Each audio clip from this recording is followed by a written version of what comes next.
மேலே கிளம்பியாச்சுங்க. இது என்ன ஓப்பன்லேயே இருக்குது.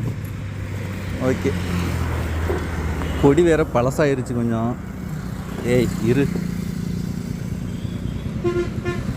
ஏர்லாம் கரெக்டாக தாங்க இருக்குது, புது டயர் தானே.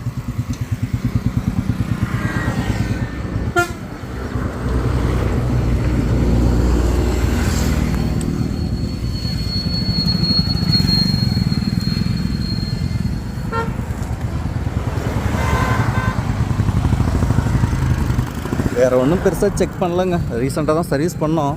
சரி ஓகேங்க, நான் கிளம்புறேன். மறக்காம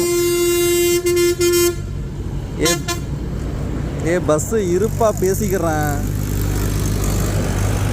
நம்ம பேசலான்னு வீடியோ எடுக்க ஆரம்பித்ததாங்க ஆட்டோ டிராக்டர்லாம் வரும்.